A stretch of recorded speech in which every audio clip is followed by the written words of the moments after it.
Good evening and welcome to today's episode of NWCR's Removing That Liberal Blindfold for this, the 23rd day of March in the year of our Lord 2026. As DHS and Homeland Security stay closed, we will hear from the left that the Democrats are trying to say it isn't their fault when they are the ones blocking funding for it. From Patriot Pulse comes this one. Holman put every concession in writing and Schumer said no, so your spring break flight gets a 2-hour line. Chuck Schumer has blocked DHS funding 4 times in 5 weeks, folks.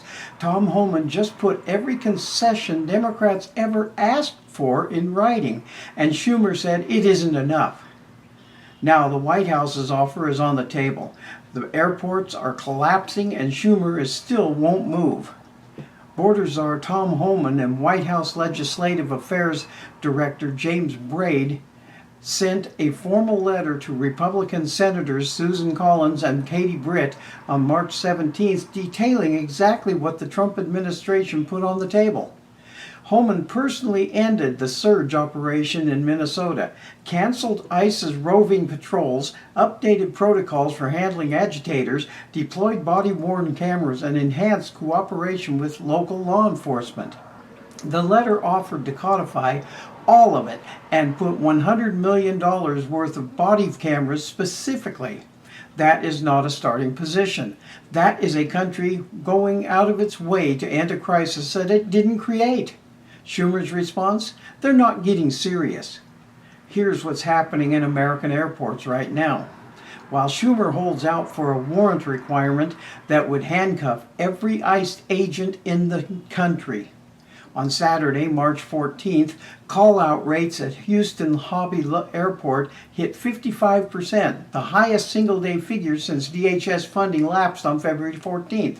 At Atlanta's Hartsfield-Jackson, New York's JFK, and Houston's Intercontinental, call-out rates have averaged 20% for weeks. On a normal day, that number is under 2%. 366 TSA officers have already quit. Each replacement takes 4 to 6 months to train. The math is brutal. Acting Deputy TSA Administrator Adam Stahl said it plainly. If this continues, it's not hyperbole to suggest that we may have to quite literally shut down airports, particularly small ones, if the call-out rates go up. Philadelphia's airport temporarily shut down checkpoints in 3 terminals this week. One traveler in Atlanta told reporters she'd shifted to an earlier flight to avoid the chaos and landed in a 2-hour line anyway. Spring break is in full swing. Over 171 million passengers are expected to fly this season.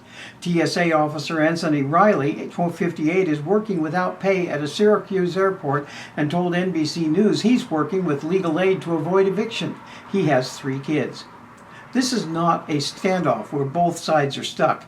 Democrats sat on the White House's last offer for 18 days before responding. When they finally responded, their counteroffer hadn't moved. Schumer's stated demands: a ban on masks for ICE officers, judicial warrants for every arrest, aren't public safety measures. They're operational poison pills. ICE officer threat levels are up more than 1,500% since enforcement surge began. Agents wear masks because they've been doxxed by the Democrats.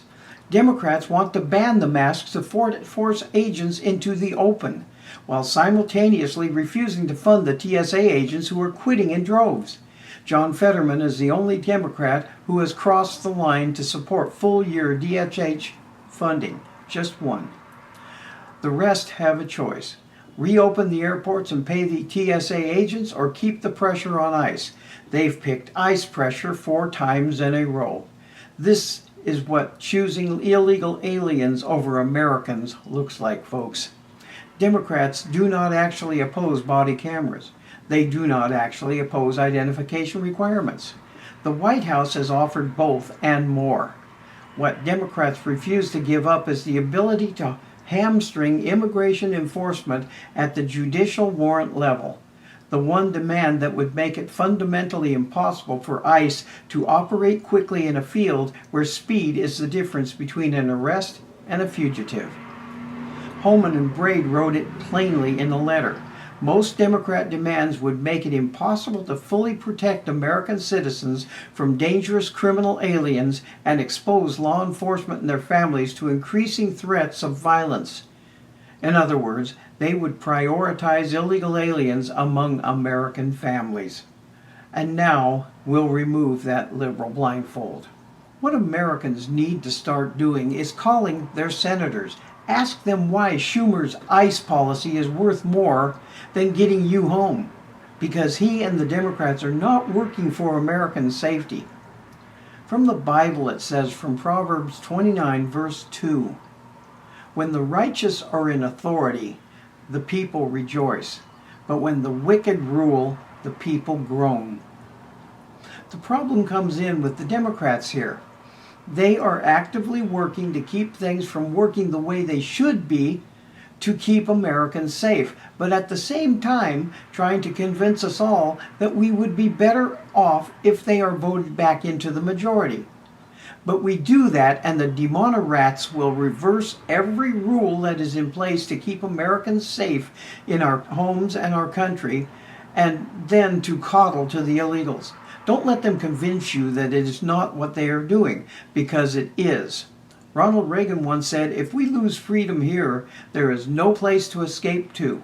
This is the last stand on earth." And this idea that government is beholden to the people, that it has no other source of power except to sovereign people, is still the newest and most unique idea in all the long history of man's relation to man. This is the issue of this election. Whether we believe in our capacity for self-government or whether we abandon the American Revolution and confess that a little intellectual elite in the far distant capital can plan our lives for us better than we can plan them for ourselves. Reagan was right here. And making America a good place for all of us to live in doesn't mean bringing in all the criminals who are coming in through our southern border like the Democrats want. Because our problems come because we keep electing Democrats to office. Even though they constantly tell us through their TDS and stupidity what they want to do to America. What are we thinking by continuing to elect these un-American people to office? Thank you for watching, and as I will always say, we shall not be ruled.